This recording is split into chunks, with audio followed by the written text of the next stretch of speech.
Hey guys, it's Ryan here with HobbiesofaMan once again, and today we're going to be doing another comic book review. We're going to be looking at Transformers issue number 11 by Daniel Warren Johnson with art by Jorge Corona and everything else by Mike Spicer, I think. I actually can't remember. I'm pretty sure he is the letterer, but you know, if I'm wrong, let me know down below. This is a pretty good issue, but I can't say that I enjoyed it as much as previous issues, and I think that's just because it's a transitionary chapter. In terms of action, there is some, but not as much as I would have liked. And also, it's about characters that I mostly don't care about or that I'm not super interested or invested in. And so I think that it's a bit, it's just not my favorite, even though I think that broadly speaking, it will be like a very meaningful aspect of the whole story, if that makes sense, right? So yeah, it opens up with Beachcomber surfing on the ocean to try to see what's going on. He doesn't really get anywhere. It's kind of unclear where he is, but he's kind of just in the ocean surfing around to see what's going on. And then I guess he returns back to the beach. And then we transition over to the arc where we see RC is crying about Ultra Magnus. Elita shows up and she talks to RC. And the way that they talk is actually pretty bad. It's very catty and petty, but also it seems like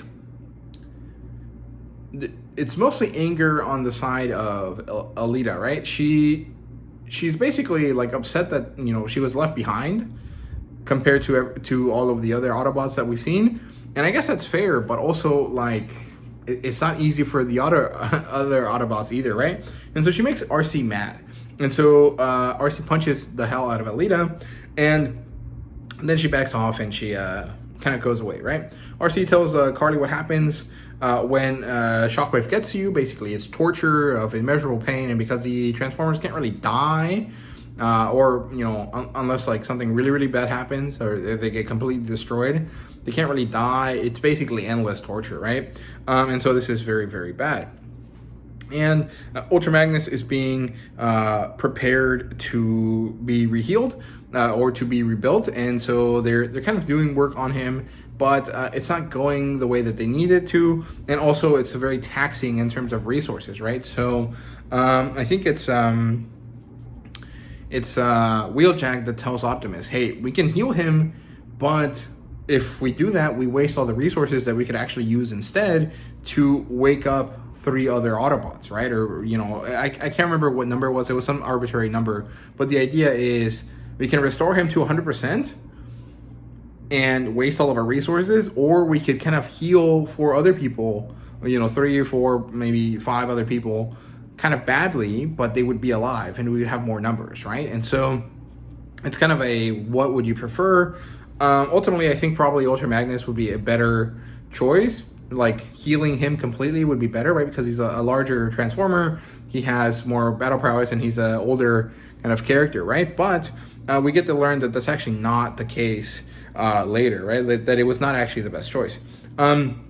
So they heal him completely, and then we transition over to the Nemesis. That's the version of the arc for the Decepticons, and they're asking about their comrades. You know, what is Shockwave going to do about the men that got killed or died or somehow fell during their battles, right? Like, what he's going to do? And he just tells them to shut up. He tells them that it's not important, that they have more things to worry about, and that is not one of them. And so they continue to move on. We transition back to the Autobots again, and we can see that Alita is angry about Shockwave, of course, who wouldn't be, and doesn't want to go with Optimus because she doesn't want to go battle him again. But Optimus is like, hey, we left our men back there because of you. We have to go save them, right?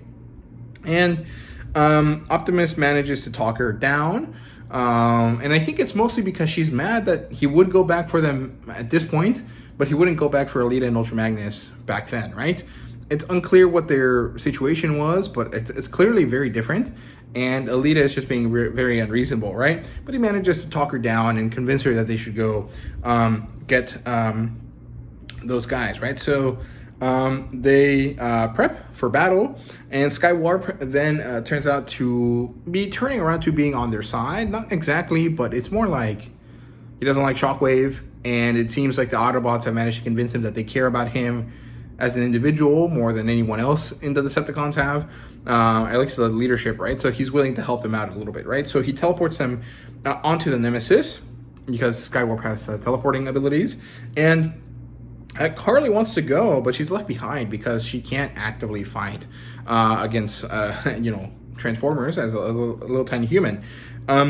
Then we go over to Beachcomber, who is leaving Energon for Astrotrain. Then he takes Spike with him. He puts him on his shoulder, and they walk off. But Spike has a little bit of an issue. He's like, I can't really do anything, but it feels wrong to leave and to, evade the fighting. I think we have to go join them.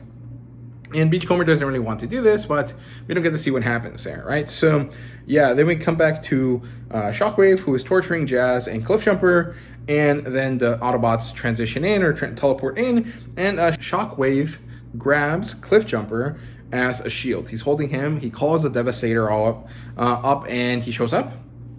Ultra Magnus shows up to be really, really badass and cool, and then he freezes, and he can't do anything. He has too much PTSD. He transforms and just runs away.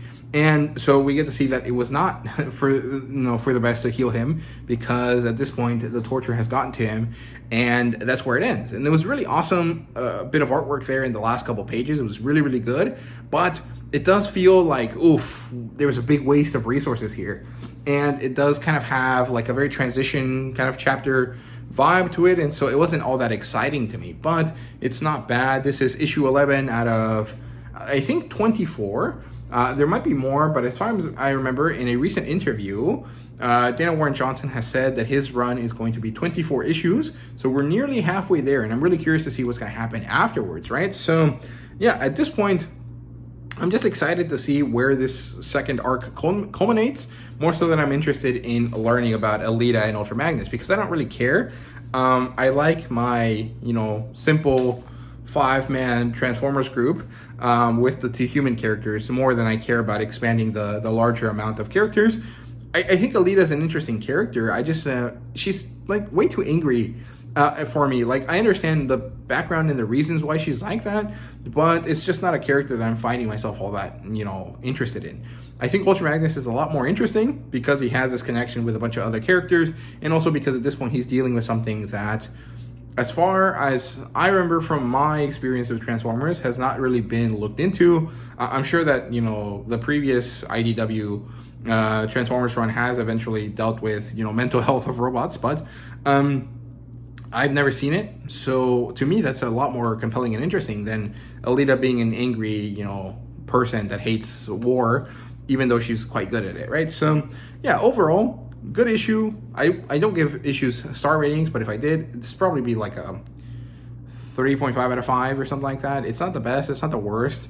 It still manages to be entertaining and exciting, but it's just not focusing on the characters that I care about, right? So there you go. Those are my thoughts here on Transformers issue 11. Let me know what you guys thought down below. Thank you guys very much for watching, and see you guys next time.